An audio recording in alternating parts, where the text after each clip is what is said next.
இங்கே வெஸ்டர்ன் மீடியாவை பார்த்துட்டு நிறைய இன்ஃப்ளூயன்ஸ் ஆகிறாங்க. இந்தியன் மீடியாவுமே வந்து வெஸ்டர்ன் மீடியா என்ன சொல்லுதோ அதை தான் வந்து போடுறாங்களே வெளியே இங்கே ரியல் சுச்சுவேஷன் என்னென்னு தெரியறதில்ல. இங்கே ரியலாகவே நிமோனியா, ஆஸ்மா பேஷண்ட்ஸ் இப்போ அதிகமாக ஆகிறதுக்கு காரணம் என்னென்னா இந்த கிளைமேட்டு தான். இப்போ பார்த்தீங்கன்னா நான் இருக்கிற சிட்டிலேயே பார்த்தீங்கன்னா 0 டிகிரி போகுது. ஸோ இந்த கிளைமேட்டில் டிசம்பர் ஜனவரியில் இப்போன்னு இல்லை, நான் வந்து 2013 சைனாவில் இருக்கேன்.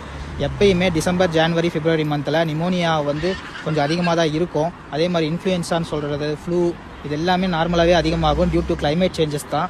இதை வந்து மற்றபடி இவங்க சொல்கிற மாதிரி புது வைரஸ் உருவாயிருக்கு, திரும்ப பேண்டமிக்கா, லாக்டவுனா, சைனா ஃபுல்லாக லாக்டவுனு, எமர்ஜென்சி அனௌன்ஸ் பண்ணாங்க, இங்கே இருக்கிற மக்கள்லாம் ரொம்ப கஷ்டப்படுறாங்க, சைனா அரசாங்கம் மறைக்குதுங்கிற மாதிரி எந்த ஒரு சுச்சுவேஷனும் கிடையாது.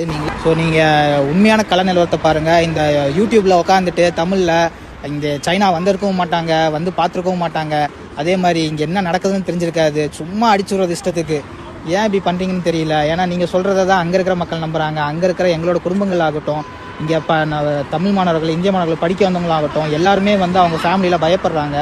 நீங்கள் அங்கே போடுற தேவையில்லாத தகவல் கொடுக்குறதும், அதே மாதிரி யூடியூப் கிடச்சிருச்சு நம்ம தான் பெரிய இது அப்படின்னு நினச்சிட்டு போடுற வீடியோஸை நம்பி அவ்வளோ எங்களோட ஃபேமிலிஸும் பயப்படுறாங்க. இங்கே ரியல் சுச்சுவேஷன் பேடாக இருந்துச்சுன்னா நாங்களே வந்து பேடாக இருக்குன்னு நாங்களே ரிப்போர்ட் பண்ண போகிறோம். நான் இத்தனைக்கும் ஒரு மெடிக்கல் ப்ரொஃபஷன், நான் இங்கே தான் வேலை செய்கிறேன். எனக்கே வந்து பயத்தை உருவாக்குறாங்க. ஏன் இப்படி பண்ணுறீங்கன்னு தான் தெரியல.